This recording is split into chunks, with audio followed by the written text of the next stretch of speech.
YouTube, it's your boy FPL Kayman and I'm back with a brand new video. And today's video we'll be discussing Game Week 8 Wildcard Draft. I have two drafts for you guys, one with Salah and Haaland and one without Salah. So without further ado, let's dive in.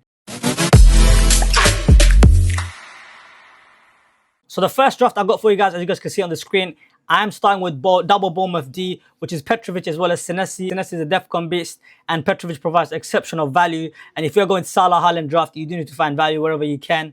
And then I'm going with Richard and Timber, combined with Alderweireld as well as Anderson. Alderweireld and Anderson are some of the best DEFCON defenders, combined with Richard and Senesi. And Timber is the only one that potentially not very good for DEFCON, but he's got a really good attacking threat as well as clean sheet odds. The defense looks strong. It's not ideal for you to have double Bournemouth D because ultimately their fixtures are not amazing, but it's decent as long as you can rotate them maybe with the Ravka.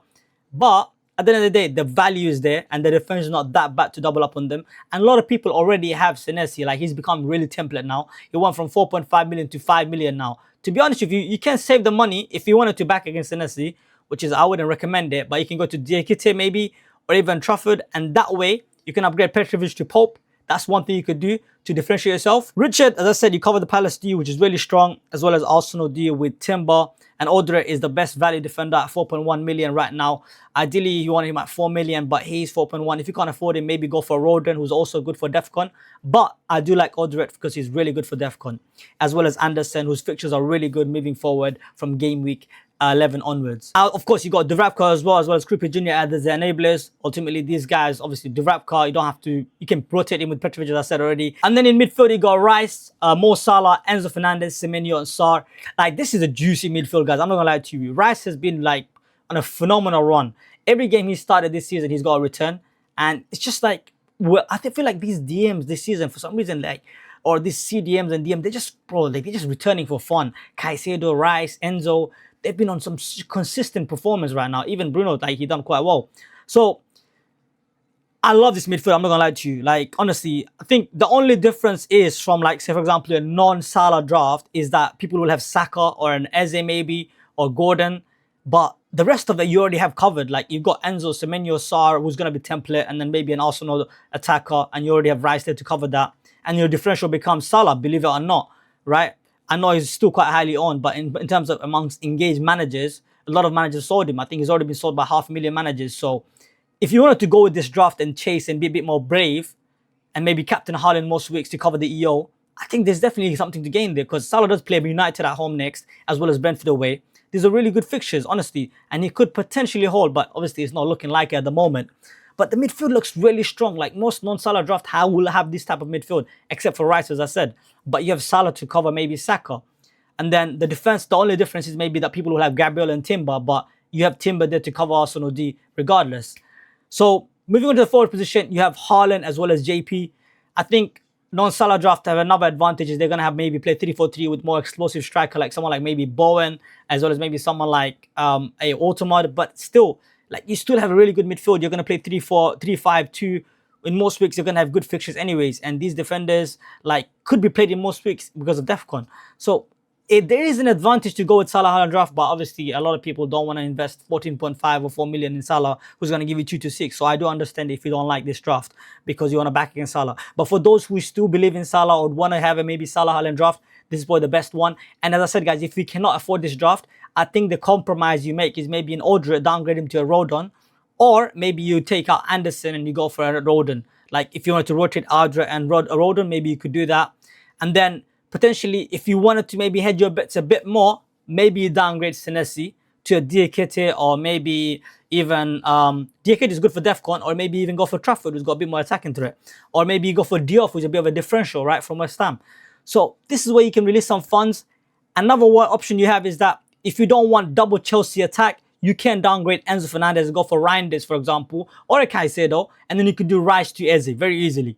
Like, that's another one you could have. So that maybe Eze might be a bit more somewhat close to Saka, even though he's not close at all because Saka does have pen share. So yeah, that's one option you could do. Maybe Eze instead of Enzo, Rice, sorry, and then instead of Enzo you go Reinders. But ultimately Enzo has pens without Palmer, so there is a high ceiling there. And then Rice is on set pieces and he's been getting returns for fun. So yeah, I do like this draft. Let me know what you guys think. Let's now move on to a non-Salah draft for Game Week 8. So as you guys can see, for a non-Salah wildcard draft, it does look amazing, doesn't it? Oh my goodness. So you got Pope in goal, as well as Gabriel, Richards and Timber. Of course, you're going to back the Arsenal D with these fixtures that are coming up. And these guys are just shitting GA and points, DEFCON. Gabriel's getting DEFCON versus West Ham. It's unheard of. The guy is performing on a ridiculous level. Like, I don't understand how Arsenal defenders, like centre-backs, are getting DEFCON when they dominate the position so much. It makes no sense to me, honestly. But again, you back the, I guess, the highest ceiling defenders in Gabriel and Timber, and you go with maybe Richard. I think potentially you could go with Gehi. I'm not gonna lie, if you can, like, he does have a higher ceiling, but he's becoming 4.9 million. He's almost 5 million now. I think that's the price he should have been. But if you want a higher ceiling, maybe you go for a, potentially you can go for a Gehi, and maybe instead of Timber you go Raya. But I just think Raya doesn't have the ceiling that Timber and Gabriel has, so that's why I've chosen to go with those two. And then obviously you got Senesi on the bench combined with Reinders as well as Anderson. Guys, the reason why Reinders is there, you're not going to play him most week, is simply because he's just an enabler. Like, if you need, if a player is injured, you can just bring him on. And it's just that you have an additional attacker instead of Haaland. If you're not captain Haaland, you're not going to get anything from City anyways. And these days, everyone's going to captain Haaland anyways. And if you want to get something in a good fixtures for City, you want to have another attacker that's going to give you something that not many people have. And that could be Reinders, ultimately. But as I said, midfield is still stacked with Saka, Enzo, Semenyo, and Sarr. And then you got your forwards with Watermud, Haaland, and João Pedro. As I said, the biggest difference in a non-Salah and Haaland draft is the fact that you don't have Saka, you don't have a Watermud, and instead you have, say, for example, a Salah and a Krupijer. And that is like that, and you gotta basically see if that's worth it. I think that's worth it if you're gonna captain Salah, right? But it is so hard to go against Haaland in this form right now. The guy is just scoring hat-tricks for fun. He scored another hat-trick in the international break. It's just like, the guy's got like 21 goals in 12 games. Like, how do you back against him, honestly? Look, this draft works, right? I do love this draft. Look, if you don't like Enzo, maybe you go for Gordon, okay? If you don't want to double up on Chelsea attack, right? Maybe you don't, instead of Waterman, you go for Bowen. You can do that. The draft is quite flexible, right? But I do think that potentially you go for a 3-4-3 because the fixtures are there for these strikers to be able to capitalize on it. And the draft does look good, man. Like, you got Dubravka, of course, as a backup goalkeeper. You can bench boost this any week. Even this week, you can, I mean, next week you can bench boost as well. I mean, you're benching Senesi. That's how good your draft is. I'll probably start Senesi out of Richard, but the draft is just ridiculous, honestly. Like, you got Pope, who's been on a phenomenal, like, run with this clean sheet save points. But I do need to note, though, the fact that Newcastle did lose Livramento as well as Lewis Hall, and they're both out for at least 6 to 8 weeks.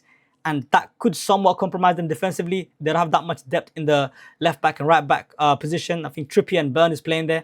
Now, will that reduce the amount of clean sheets that they gain, even though they have somewhat decent fixtures? Potentially. And if you do not want to back, say, for example, Pope, as I said, you can definitely go for maybe a Henderson, or maybe, or like, there's not too many good keepers. Maybe you go for a Sanchez because there's no Chelsea defense in this team. So maybe instead of Pope, you can go Sanchez if you like. I think that's a good alternative. If not, Petrovic, if you want to hedge your bets there. But ultimately, the draft does look really good. The only position I would probably consider changing is if you got extra money is Richards to Gehi, because he does seem to have a bit more attacking threat as well as DEFCON potential. But overall, I love this draft. And the other one, to be honest, both draft. And if I was in Wildcard, I think I'd most likely go with that Salah, somewhat leaning it, but maybe that's recency biased. But you got to ask yourself, essentially, like, is it worth the sacrifice of a Saka and a Watermud, and obviously Gabriel, and of course, potentially, is that worth a sacrifice to have Salah as a somewhat differential?